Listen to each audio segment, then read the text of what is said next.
क्या बात है? हैदर का पता चल गया। आप और दादी ठीक कह रहे थे, मेरी गलती है, मुझे उसको लेके नहीं आना चाहिए था। लेकिन अब क्या करूं, वापसी का कोई रास्ता भी नहीं है, कुछ समझ नहीं आ रहा मुझे। अच्छा आप रोइए तो मत, आप आइए बैठिए यहाँ पर, आइए। अगर हैदर का बुखार ना उतर तो कुछ नहीं होगा, कुछ नहीं होगा। उसने बताया कि जुनैद बहुत ही परेशानी की हालत में घर से निकला था और उसके थोड़ी देर के बाद तानिया और साबियार भी गाड़ी में बैठ के चले गए।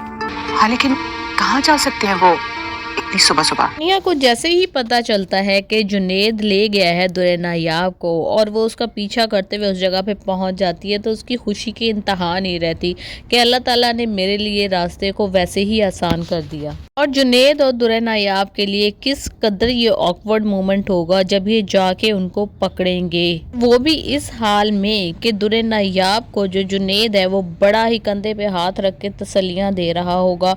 जो बातें तानिया ने जावियार के दिमाग में फीड की हुई थी पहले से ही कि जुनैद और दुर्रे नायाब की वाइब्स एक दूसरे के साथ बहुत मिलती हैं और दुर्रे नायाब तुमसे नहीं बल्कि जुनैद से शादी करना चाहती है, इसलिए वो अपने बच्चे को लेकर भाग गई है। तो सारी बातें जावियार के दिमाग में गर्दिश करने लगेंगी और उसे ऐसे लगेगा कि हाँ, तानिया बिल्कुल सच कह रही थी जो मैं आंखों से देख रहा हूँ और इसने तो मेरे बच्चे की भी परवाह नहीं की। दुर्रे नायाब और जुनैद आपस में ही इस कदर बिजी रहे कि मेरे बच्चे को इस हाल तक पहुंचा दिया कि वो इस कदर बीमार है, इतना ज़्यादा उसको टेम्परेचर है।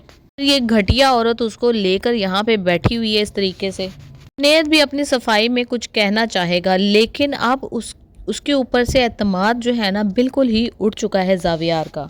वो कहेगा जिस तरह से ये औरत घटिया और झूठी है ना, उसी तरह से तुम भी इसके साथ शामिल हो। मेरे बेटे को अगवा किया, तुम्हारी जुर्रत किस तरह से हुई? और जब घर लेके आएंगे तो जैवी और उसकी माँ की जो तलवार की तरह तेज जुबानें हैं वो क्या क्या शोले उगलेंगी, ये आपकी सोच है। अब जुनैद दुर्रे नायाब से कहेगा कि तुम्हारे ऊपर तो मेरा ट्रस्ट पहले भी नहीं था और अब तो बिल्कुल ख़त्म हो चुका है। तुम अपने बेटे के मामले में इतने सेंसलेस और इरिस्पॉन्सिबल हो सकती है, वो उसको धक्के देकर घर से बाहर निकाल देगा कि अपने ख़ानदान में जाके रहो, जिस घटिया ख़ानदान थे तुम आई थी और मैंने तुम पे ट्रस्ट करके बहुत ही गलत किया था।